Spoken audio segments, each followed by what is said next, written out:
soir, le deuxième examen scolaire à grand tirage en Côte d'Ivoire. Le BPC 2017 débute aujourd'hui avec les épreuves orales d'anglais. Enfin, le 7 juin 1929, le Vatican devient un État souverain à la suite des accords du Latran. Madame, Monsieur, bonsoir et merci de suivre RTI 2. Les épreuves orales du brevet d'études du premier cycle 2017 ont donc commencé aujourd'hui en Côte d'Ivoire. Une seule matière au programme, l'anglais. Plus de 300 000 candidats concernés. Sont-ils confiants? Comment jugent-ils ces questions orales? Ils sont au micro de Éric Goré. Élèves, professeurs et agents de l'administration sont en place pour le bon déroulement de l'oral du BPC, session 2017, en ce mercredi 7 juin.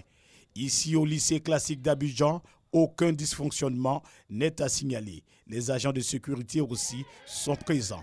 Chacun fait sa part pour le bon déroulement de cette première étape du brevet d'études du premier cycle. Les documents sont arrivés à temps et nous avons commencé à 7h30. Il n'y a pas du tout de problème. Le candidat qui arrive présente sa pièce d'identité ainsi que la convocation. Et dès qu'il arrive, il a le choix entre des images et des textes. Même ambiance au lycée moderne Amonji Pierre d'Adjamé. L'anglais est la seule épreuve de l'oral du BPC. Une candidate dit avoir compris le sujet. Elle fait la démonstration. Le professeur d'abord m'a demandé de quoi parle le texte. The test is about the girls.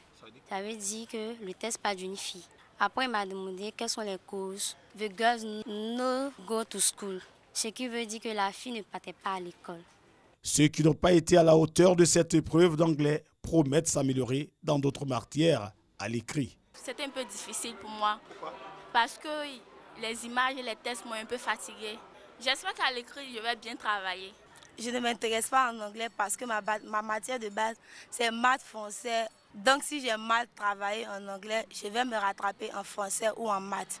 Pendant 3 jours, chaque candidat aura 15 minutes devant un professeur pour expliquer des images ou traduire un test en anglais. Après quoi, les candidats s'attaqueront à l'écrit. Restons dans le milieu scolaire pour parler maintenant d'un problème qui préoccupe l'éducation nationale. Il s'agit de la drogue et ses conséquences, notamment les retards et absences au cours, les résultats scolaires en baisse et souvent l'abandon des études. C'est donc pour lutter efficacement contre ce fléau qu'une campagne de sensibilisation a été organisée au lycée scientifique de Yamoussoukro, dans le centre du pays. C'est une initiative de l'association SOS Village d'enfants de Côte d'Ivoire. Walter Amadou Ouattara de RTI Bouaké. Cette année, à Yamoussoukro, plus de 130 élèves de différents établissements scolaires ont été interpellés par la police des stupéfiants. Ces mêmes sources policières révèlent également avoir retrouvé 50 boulettes de cannabis sur un élève en mars 2017. Le phénomène touche les élèves de toutes les couches sociales avec pour conséquence l'abandon des études scolaires, les retards remarquables au cours, la baisse du rendement des élèves, les états d'agressivité. En réponse donc à cette situation, SOS Village d'enfants, programme de Yamoussoukro, en collaboration avec la direction régionale de l'éducation nationale de Rennes, initie une campagne de sensibilisation. Il faudrait sensibiliser davantage ces élèves-là pour qu'ils s'éloignent au maximum de la drogue. Les élèves, cibles de ce programme de sensibilisation contre la drogue en milieu scolaire et leurs encadreurs adhèrent à cette initiative et promettent de l'accompagner. Chers camarades d'élèves, ne vous engagez pas dans cette affaire de drogue, car elle est très mauvaise pour nous les élèves. Je m'engage à accompagner cette sensibilisation pour que tous mes chers camarades puissent un jour réaliser leurs rêves. Ils n'ont pas besoin de la drogue pour pouvoir réaliser leurs rêves. Et donc on leur enseigne toujours les méfaits de la drogue. Concours de danse et défilé des élèves avec des slogans contre la drogue en milieu scolaire ont été les temps forts de cette activité. Autre actualité nationale et nous prenons la direction de Yamoussoukro dans le centre du pays. Là-bas, depuis 2011, le district autonome met l'accent sur l'éducation en construisant des écoles primaires, collèges et logements d'enseignants. Des actions d'ailleurs très appréciées par les populations. Eugène Atoubé. À une trentaine de kilomètres de Yamoussoukro, le village de Koussou, aujourd'hui chef-lieu de sous-préfecture. En bicyclette, à pied ou en taxi, les enfants des villages alentours y arrivent pour le collège. Un voyage harassant sur une route dégradée à l'extrême.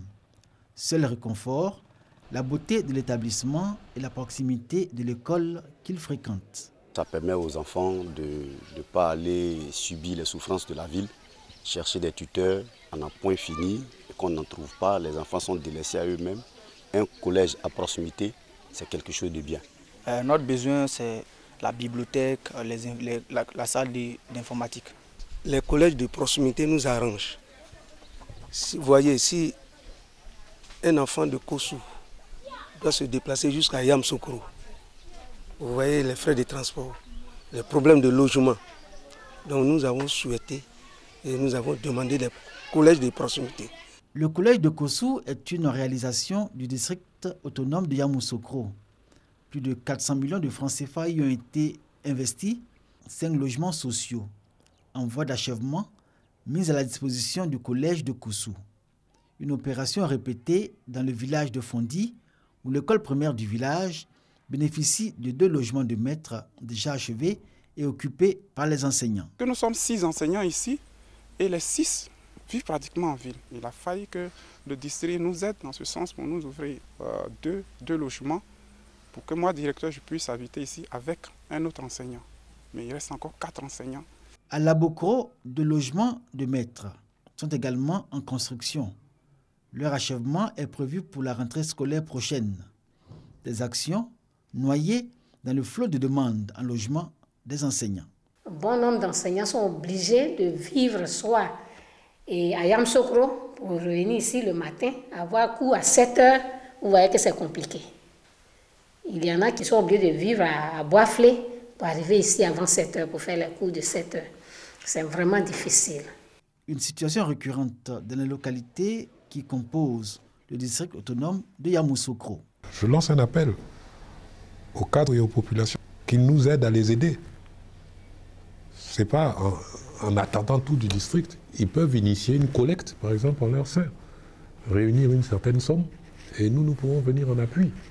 Le domaine éducation a bénéficié de 21 projets totalement achevés, pour un montant global de 917 797 000 francs CFA entre 2011 et 2016, soit un peu plus de 23% du budget du district autonome de Yamoussoukro.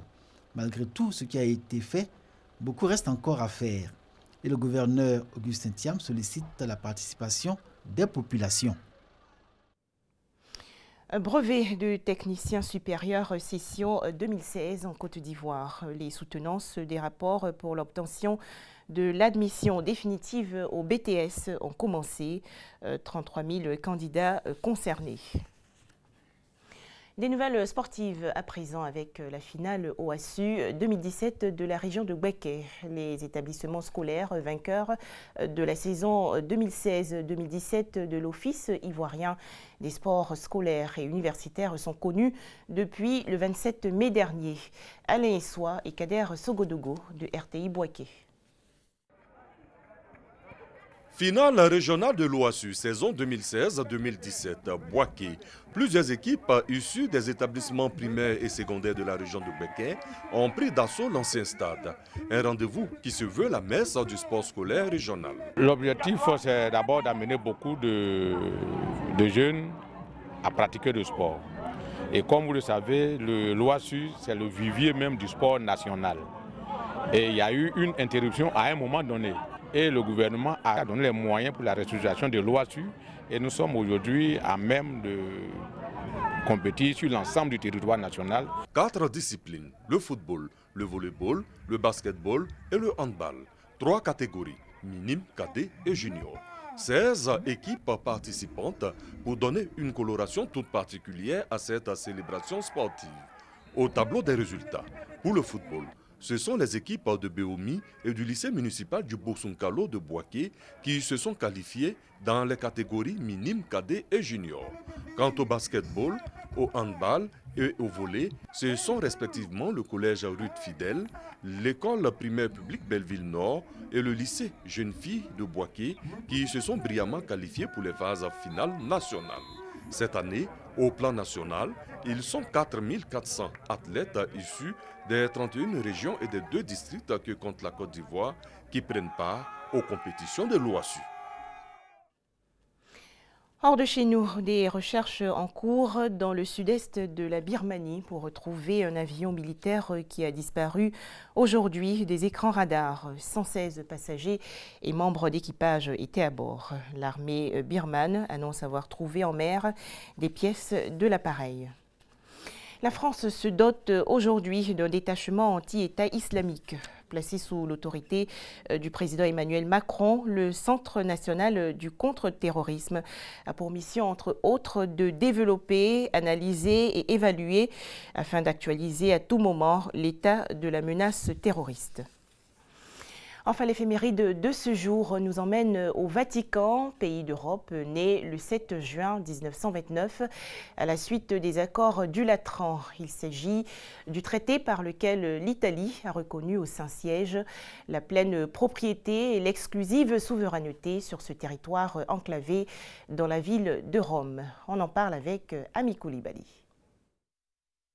L'État de la Cité du Vatican, le plus petit du monde, a pris officiellement place dans la communauté internationale le 7 juin 1929 dans la foulée des accords de Latran signés le 11 février de la même année entre Pie XI et Benito Mussolini. Le pape est le dernier monarque absolu.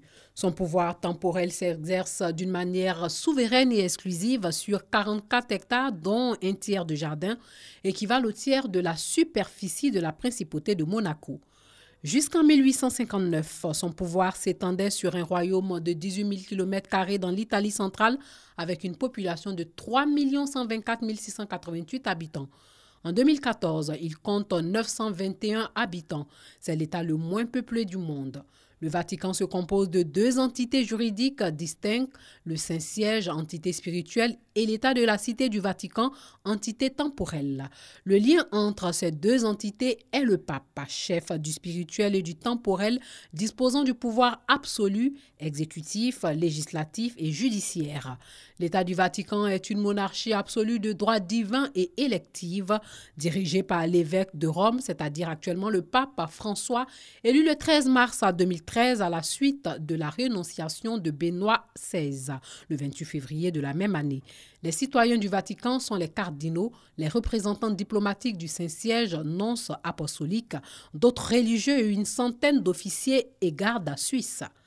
Le Vatican a son quotidien, l'Osservatore Romano, une radio et une télévision, les musées, son armée, la garde suisse, sa gendarmerie, une centaine de personnes, son tribunal, sa poste, son supermarché, sa pharmacie et sa pompe à essence. Les salaires versés aux employés laïcs sont peu élevés mais défiscalisés. Tandis que les soins médicaux et de laboratoire sont gratuits au Vatican avec une permanence médicale assurée 24 heures sur 24. Une banque, l'Institut pour les œuvres de religion, est chargée de gérer les biens que lui confient les ordres religieux et d'autres organismes de l'Église. Ces comptes d'exploitation ont été publiés pour la première fois en 1988.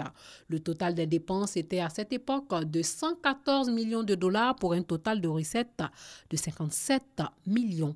En 2011, selon les derniers chiffres publiés, le budget du Saint-Siège a clos l'année sur un déficit de plus de 14 millions d'euros en raison de la crise financière après l'année 2010 où il avait dégagé un solde positif de 10 millions d'euros, elle-même précédée de 3 années dans le rouge.